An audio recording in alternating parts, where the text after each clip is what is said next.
joining us on Street View at Lunch is Nick Paulson, Country Head Strategy and Special Situations at Espirito Santo Securities. He joins us live in our studios. Afternoon, Nick. Thanks for joining us in the studio. First up, the shocking GDP data that's come out just yesterday. What do you expect the economy to do for FY13? Is it possible that we might grow at under 6%? I think in a scenario where you have no actions whatsoever by the government and you had a greater deterioration in the Eurozone, which is possible, then I think that it's conceivable you could see a five number. I think most people are now bringing the consensus is coming down to about 6.4%, but clearly there would be downside risk under certain scenarios. But I mean, yesterday caught everybody by surprise, caught us by surprise. Nick, you've recently released a report called Playing the Scare Market, where you've identified certain stock ideas where one can still make money even in this kind of a market environment. Tell us about that. Yeah, and I think the idea behind this is that we're in an environment where the macro environment is very difficult in Europe, it's very difficult in India, and the risk of that is we see an immense amount of negativity amongst our investing clients, both here and abroad. And there's a risk of just excessive focus on the macro and then paralysis and not making any decisions in terms of investments. So what we're saying is that we think the environment is going to remain difficult for some time. I think people know what the required responses are in India, but given the state of politics, both the opposition and the government, is that going to be achievable? In that environment, then focus instead on very resilient stocks. So we've picked characteristics of resilience, and since we launched this in September of 2011, it's outperformed by 12.2%, so very substantial market outperformance. And its characteristics such as low bear market beta, so low volatility in the last financial crisis. It's a yield of over 1.2%. It's decent liquidity, so market caps of over $500 million. And characteristics such as this, and we've got 18 stocks in the portfolio, 5 of which are consumer staple stocks, but it's not, and then 3 technology stocks. And it's stocks like Dabur, Bajaj Auto, but not all just the obvious ones. Also, you've got Coal India in there, and it's done very well. We think this approach makes sense, and it will do for some time. I think making a big market call in this environment doesn't make sense because there's too much political uncertainty.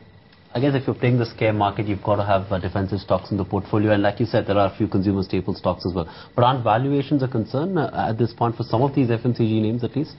I think they are. I think you can't argue that valuation is not a concern, but if you look at global emerging markets consumer investors, global emerging markets investors, they've been an overweight consumer for a long time. The underlying businesses have performed very well. There are many funds at the moment raising new emerging market consumer funds, so I don't think the theme is going to go out of fashion in a hurry. Therefore, why would people allocate money away? I mean, I think you might want to avoid some stocks when they're too expensive. I think Nestle, great business, but too expensive. But I think within it, you've got other situations where, and you've got stocks like Marico, which it's probably the cheapest of the consumer goods companies, 22 times. And then other businesses which there's been a turnaround in the underlying business, like HUL. It's expensive, but if you look at its forecast earnings growth, its potential earnings growth, it justifies its valuation. So at a time of such uncertainty, I think investors will still stick to relative safe havens and businesses that are still performing well. You've also got a bullish call on 2 of the IT names, TSYS and Wipro. Given the kind of red flag which has been raised by names like NASSCOM as well as Cognizant, doesn't it make you jittery about the prospects of IT growth? I think the fundamental reasons you cite, yes, but remember this is a quantitative portfolio, so you're screening on very disciplined characteristics, and we don't. The temptation is to remove stocks because of qualitative reasons. We don't do that, and that's how we measure the performance, and that's how we've stuck with it. 2 stocks that you raised corporate governance concerns are Educomp and Biocon. Both stocks have been largely under pressure. What's your sense? Do you think there's more weakness in store for these 2 counters, and any other companies that you're working on which seem to have corporate governance issues?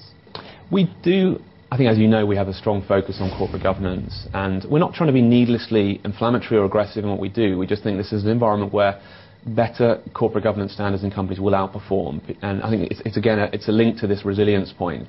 And with those companies, I think there's a subtlety in what we say which sometimes doesn't come across when it's interpreted in newspapers and the media.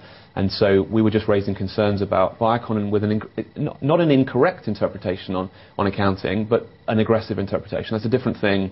And Educom, we felt there's this issue with EduSmart and sufficient autonomy, and also we had a question mark around the auditor. And I think Educom, and fundamentally the business is under pressure as well. It's not just a governance issue. I think there are issues there. And yes, we'll continue to raise red flags and where appropriate, will downgrade companies in terms of their corporate governance. Doesn't always make us popular, but ultimately that's our duty to our investors. What is it that, I mean, or rather, how are you mapping the European market situation right now as we step closer to the Greece election outcome? My view is that I think the environment is such that I think European policymakers have probably scared Greeks enough by the kind of catastrophic outcome of departure that perhaps on June the 17th, that somehow the pro-austerity parties will manage to get some kind of majority. But I still think, ultimately, Germany, above all, faces a choice. If the Eurozone continues its current path, whatever happens to Greece, there will be a disaster at some point, and ultimately the demise of the Eurozone. Germany doesn't want to do the things that have to be done, which is it's easing austerity, making it more medium-term consolidation. Some form of Eurobonds are going to be required, probably some kind of deposit of protection across the Eurozone. Those are things that are deeply unpalatable politically in Germany at the moment, but they have to be done.